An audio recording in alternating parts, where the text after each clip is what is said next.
Hi hello ನಮಸ್ಕಾರ ಸ್ನೇಹಿತರೆ, ಎಲ್ಲರಿಗೂ ಮತ್ತೊಂದು ವಿಡಿಯೋಗೆ ಸುಸ್ವಾಗತ.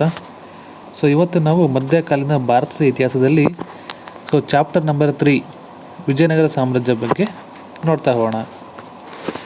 ಸ್ನೇಹಿತರೆ ನೋಡ್ಬೋದು, ವಿಜಯನಗರ ಮತ್ತು ಬಹುಮನಿ ಸಾಮ್ರಾಜ್ಯಗಳು ದೆಹಲಿ ಸುಲ್ತಾನರ ಆಡಳಿತವು ತುಘಲಕರ ಕಾಲದಲ್ಲಿ ದಕ್ಷಿಣ ಭಾರತದಿಂದ ಕ್ಷೀಣಿಸಲು ತೊಡಗಿದಾಗ ದಖನ್ ಭಾಗದಲ್ಲಿ 2 ಬೃಹತ್ ಸಾಮ್ರಾಜ್ಯಗಳು ಉದಯಿಸಿದವು.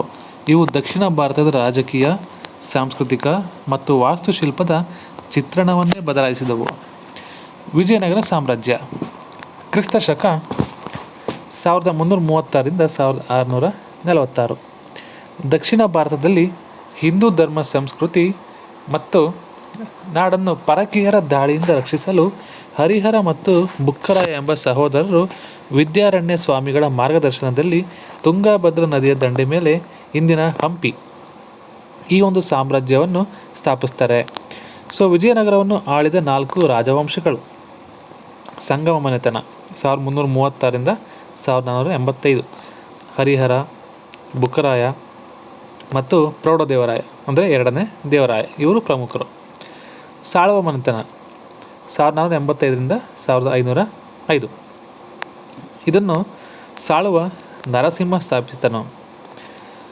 ತುಳುವ ಮನೆತನ 1505 1570, ಅತ್ಯಂತ ಸುಪ್ರಸಿದ್ಧ ಮನೆತನ ಶ್ರೀಕೃಷ್ಣದೇವರಾಯ ಇವರಲ್ಲಿ ಶ್ರೇಷ್ಠ. ಅರವೀಡು ಮನೆತನ 1570 1646, ರಕ್ಕಸ ತಂಗಡಿ ಯುದ್ಧದ ನಂತರ ಆಳಿದ ಕೊನೆಯ ಮನೆತನ. ರಾಜಧಾನಿಯನ್ನು ಪೆನುಕೊಂಡಗೆ ಬದಲಾಯಿಸಿದರು. ಶ್ರೀಕೃಷ್ಣದೇವರಾಯ 1509 1529 ಅಂದರೆ ಇದನ್ನ ಸುವರ್ಣಯುಗ ಅಂತ ಕರಿತೀವಿ.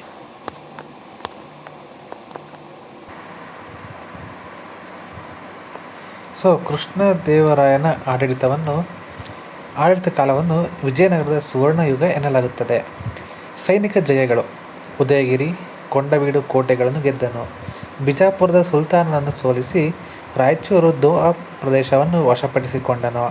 ಒಡಿಶಾದ ಗಜಪತಿ ಪ್ರತಾಪರುದ್ರನನ್ನು ಸೋಲಿಸ್ತಾರೆ. ಸಾಹಿತ್ಯ ಮತ್ತು ಕಲೆ ಯಾವ ರೀತಿ ಇತ್ತು? ಸ್ವತಃ ಪಂಡಿತನಾಗಿದ್ದ ಇವನು ತೆಲುಗಿನಲ್ಲಿ ಆಮುಕ್ತ ಮೌಲ್ಯದ ಮತ್ತು ಸಂಸ್ಕೃತದಲ್ಲಿ ಜಾಂಬವತಿ ಕಲ್ಯಾಣಂ ಗ್ರಂಥಗಳನ್ನು ಬರೆದನು. ಅಷ್ಟದಿಗ್ಗಜರು: ಇವನ ಆಸ್ಥಾನದಲ್ಲಿ ತೆಲುಗಿನ 8 ಪ್ರಸಿದ್ಧ ಕವಿಗಳಿದ್ದರು: ಅಲ್ಲಸಾನಿ ಪೆದ್ದಣ್ಣ, ತೆನಾಲಿ ರಾಮಕೃಷ್ಣ ಮುಂತಾದವರು. ಬಿರುದುಗಳು: ಆಂಧ್ರಭೋಜ, 3 ರಾಯರ ಗಂಡ, ಕರ್ನಾಟಕ ರತ್ನ, ಸಿಂಹಾಸನಾಧೀಶ್ವರ ಅಂತ ಬಿರುದುಗಳು ಸಿಗ್ತವೆ. ವಿಜಯನಗರದ ಸಾಂಸ್ಕೃತಿಕ ಹಾಗೂ ವಾಸ್ತುಶಿಲ್ಪ ಕೊಡುಗೆಗಳು ಯಾವ ರೀತಿ ಇತ್ತು? ವಿಜಯನಗರದ ಅರಸರು ದ್ರಾವಿಡ ಶೈಲಿಯ ವಾಸ್ತುಶಿಲ್ಪಕ್ಕೆ ಹೊಸ ಮೆರುಗನ್ನು ನೀಡ್ತಾರೆ, ಅಂದರೆ ವಿಜಯನಗರ ಶೈಲಿ ಅಂತ. ಪ್ರಮುಖ ನಿರ್ಮಾಣಗಳು: ಹಂಪಿಯ ವಿಜಯ ವಿಠಲ ದೇವಾಲಯ, ಪ್ರಸಿದ್ಧ ಕಲ್ಲಿನ ರಥ ಮತ್ತು ಸಂಗೀತ ಹೊರಹೊಮ್ಮಿಸುವ ಕಂಬಗಳು. ವಿರೂಪಾಕ್ಷ ದೇವಾಲಯ, ಹಜಾರ ರಾಮಚಂದ್ರ ದೇವಾಲಯ ಮತ್ತು ಮಹಾನವಮಿ ದಿಬ್ಬ ಅಂತ. ಇವು ಇವರ ಪ್ರಮುಖ ನಿರ್ಮಾಣಗಳು.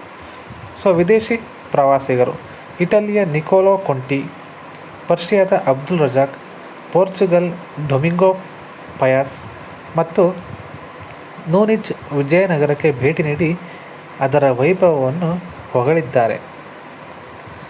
ನೆಕ್ಸ್ಟ್ ರಕ್ಕಸ ತಂಗಡಿ ಯುದ್ಧ ಅಂದರೆ ತಾಳಿಕೋಟೆ ಯುದ್ಧ 1565. ಅದು ಯಾವ ರೀತಿ ಆಯಿತು? ಕಾರಣ ಏನು ಅಂತಂದರೆ, ರಾಯಚೂರು ದೋವಾ ಪ್ರದೇಶಕ್ಕಾಗಿ ವಿಜಯನಗರ ಮತ್ತು ದಖನ್ ಸುಲ್ತಾನ್ ನಡುವೆ ನಿರಂತರ ಸಂಘರ್ಷವಿತ್ತು. ಕೃಷ್ಣದೇವರಾಯನ ನಂತರ ಬಂದ ಅಳಿಯ ರಾಮರಾಯನು ಸುಲ್ತಾನ್ ನಡುವೆ ಭೇದ ನೀತಿ ತಂದಿದ್ದು ಅವರನ್ನು ಒಗ್ಗೂಡಿಸಿತು. ಯುದ್ಧ 1565 ಜನವರಿ 23 ವಿಜಯನಗರದ ರಾಮರಾಯನ ವಿರುದ್ಧ ದಖನ್ 4 ಒಕ್ಕೂಟ ಸುಲ್ತಾನರು ಬಿಜಾಪುರ, ಅಹಮದ್ನಗರ, ಗೋಲ್ಕೊಂಡ ಮತ್ತು ಬೀದರ್ ಯುದ್ಧವನ್ನು ಸಾರ್ತಾರೆ. ಅದರ ಪರಿಣಾಮ ರಾಮರಾಯ ಸೋತು ಮಡಿದನು. ಸುಲ್ತಾನರ ಸೈನ್ಯವು ವೈಭವೋಪೇತ ಹಂಪಿ ನಗರವನ್ನು ತಿಂಗಳುಗಟ್ಟಲೆ ಕೊಳ್ಳೆ ಹೊಡೆದು ಸಂಪೂರ್ಣವಾಗಿ ನಾಶಗೊಳಿಸಿತು. ಇದಾದಮೇಲೆ ಸ್ನೇಹಿತರೆ, ಬಹುಮನಿ ಸಾಮ್ರಾಜ್ಯ ಕ್ರಿಸ್ತ ಶಕ 1347 1527.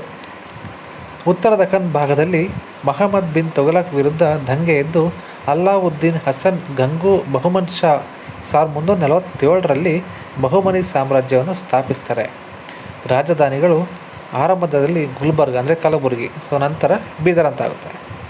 ಮಹಮ್ಮದ್ ಗವಾನ್ ಅಂದರೆ ಪ್ರಧಾನಮಂತ್ರಿ, ಬಹುಮನಿ ಸಾಮ್ರಾಜ್ಯದ ಅತ್ಯಂತ ಸಮರ್ಥ ಪ್ರಧಾನಿ. ಇವನು ಬೀದರ್ನಲ್ಲಿ ವಿಶಾಲವಾದ ಮದರಸ ಉನ್ನತ ಶಿಕ್ಷಣ ಸಂಸ್ಥೆಯನ್ನು ಸ್ಥಾಪಿಸ್ತಾನೆ. ಆದರೆ ರಾಜಸಭೆಯ ಒಳಸಂಚಿನಿಂದಾಗಿ ಇವನಿಗೆ ಮರಣದಂಡನೆಯನ್ನು ವಿಧಿಸಲಾಗುತ್ತೆ. ಇವನು ಮರಣದ ನಂತರ ಬಹುಮನಿ ಸಾಮ್ರಾಜ್ಯ ಕೂಡ ನಶಿಸಿ ಹೋಗುತ್ತೆ. 5 ಶಾಹಿ ರಾಜ್ಯಗಳಾಗಿ ವಿಭಜನೆ ಆಗುತ್ತೆ ಸ್ನೇಹಿತರೆ. 1527ರ ವೇಳೆಗೆ ಬಹುಮನಿ ಸಾಮ್ರಾಜ್ಯವು 5 ಸ್ವತಂತ್ರ ಸುಲ್ತಾನೇಟ್ಗಳಾಗಿ ವಿಭಾಗ ಆಗುತ್ತೆ. ಮೊದಲನೇದು ವಿಜಯಪುರದ ಬಿಜಾಪುರ. ಆದಿಲ್ ಶಾಹಿಗಳು. ಪ್ರಸಿದ್ಧ ಗೋಲ್ ಗುಂಬಜ್ ನಿರ್ಮಿಸಿದವರು ಮಹಮ್ಮದ್ ಆದಿಲ್ ಶಾ ಅಂತ. ಗೋಲ್ಕೊಂಡದ ಕುತುಬ್ ಶಾಹಿಗಳು. ಹೈದರಾಬಾದ್ನ ಚಾರ್ಮಿನಾರನ್ನು ನಿರ್ಮಿಸಿದವರು. ಅಹ್ಮದ್ ನಗರದ ನಿಜಾಮ್ ಶಾಹಿಗಳು. ಬೀದರ್ನ ಬರೀದ್ ಶಾಹಿಗಳು. ಬೇರರ್ನ ಇಮಾದ್ ಶಾಹಿಗಳು. ಇಷ್ಟು 5 ಶಾಹಿ ರಾಜ್ಯಗಳಾಗಿ ವಿಭಜನೆ ಆಗುತ್ತೆ ಸ್ನೇಹಿತರೆ. ನೋಡಿದ್ರಲ್ಲ ಸ್ನೇಹಿತರೆ, ಇಷ್ಟು ಅಧ್ಯಾಯ ನಂಬರ್ 3 ವಿಜಯನಗರ ಮತ್ತು ಬಹುಮನಿ ಸಾಮ್ರಾಜ್ಯಗಳ ಬಗ್ಗೆ ನಾವು ತಿಳ್ಕೊಂಡ್ವಿ ಸ್ನೇಹಿತರೆ. ಇಷ್ಟು ನಿಮಗೆ ಇಷ್ಟ ಆಯಿತು ಅಂದ್ಕೊತೀನಿ. ಇಷ್ಟ ಆಗಿದ್ರೆ ಲೈಕು, ಶೇರು, ಕಮೆಂಟ್ ಮಾಡಿ. ಹಾಗೆ ನಿಮ್ಮ ಫ್ರೆಂಡ್ಸ್ ಜೊತೆ ಕೂಡ ಶೇರ್ ಮಾಡ್ಕೊಳ್ಳಿ. ಎಲ್ಲರೂ ಕಾಂಪಿಟೇಟಿವ್ ಎಕ್ಸಾಮಿನೇಷನ್ಸ್ಗೆ ಲೈಕ್ VAO, KPSC, KA ಈ ಥರ ಎಲ್ಲ ರೆಡಿ ಆಗ್ತಾಯಿದ್ದೀರಾ. ಅವರಿಗೆಲ್ಲ ಈಸಿ ಆಗಲಿ ಅಂತ ಈ ಥರ ಒಂದು ನಮ್ಮ ಚಾಪ್ಟರ್ಸ್ ಮಾಡ್ತಾಯಿದ್ದೀನಿ. ಮತ್ತೆ ಸಿಗೋಣ. ಅಲ್ಲಿವರೆಗೂ ಧನ್ಯವಾದಗಳು.